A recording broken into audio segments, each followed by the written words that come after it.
All right, so it's time for a pro tip lecture. And in this lecture, we're going to cover one of my personal favorite tips. And it's something that I do for nearly every model that I build.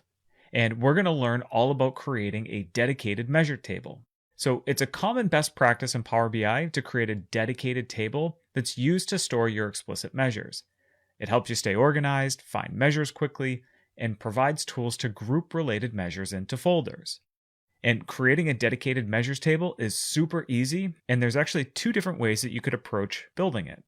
So the first way is you can use the Enter Data button from the Home tab to create a new table, add a new name, click OK, and you're done.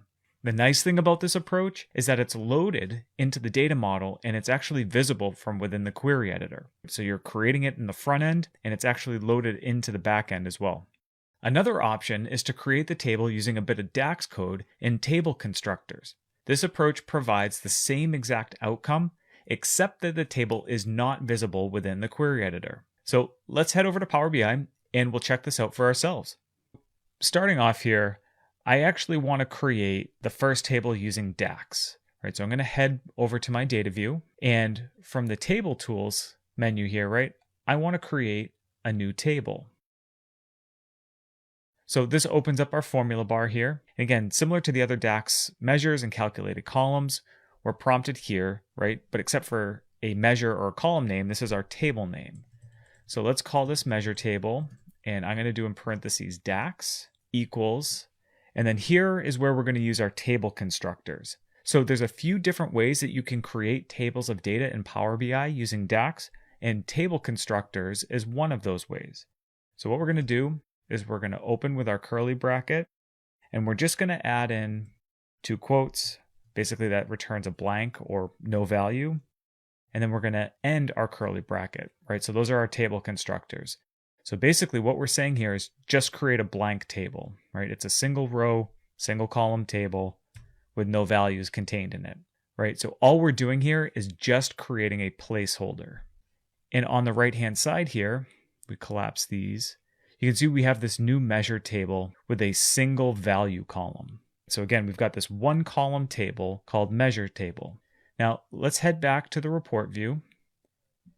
And this time I'm going to use the enter data option, right? So we've got our little dialog window here, and we're going to name this the same way, measure table, right? Except this time I'm not going to add in DAX after. We don't need to touch anything with the values here within the columns. Again, we just want a single column, single row table. We'll click load. And right, you can see that it's a little bit of a different process there. It actually worked through adding it into the data model. And over on the right-hand side, we have our measure table with column 1. You can see our measure table DAX with a value. If we go back to our data view, again, both of these tables have very similar structures.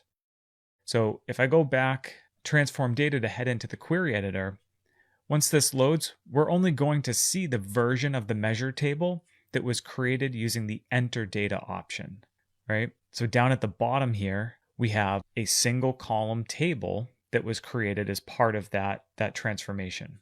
So I really just wanted to show you here that only the table that's created using the enter data option is added into the backend or the query editor of Power BI. So we can close out of here and head back. My personal preference is to use the enter data option. So I'm going to right click on our table here. I'm going to delete the DAX version from our model. Perfect. So now we're only left with the measure table version. The whole purpose of this is that we need to start adding measures into this table. So if we come down to the sales data table where we have our order quantity measure, if we select this, remember that you can use these structure settings here and you can assign these measures to different tables. Right now it lives in the sales data table, but we can move it to the measure table.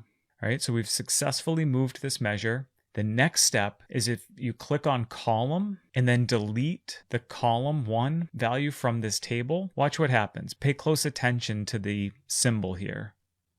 Look what happened. This actually updates to a brand new symbol type or a table type, right? We've got our standard tables here, and now we've got this kind of like calculated table or calculator icon.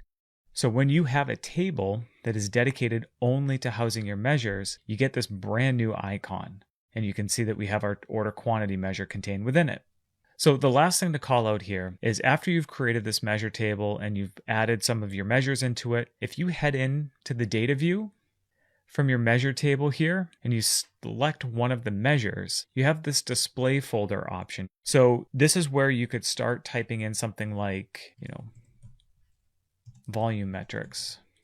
Right? And what this does is it creates a brand new folder called volume metrics that contains our order quantity. And as we start adding other measures into our data model, we can then further kind of group them and categorize them as needed.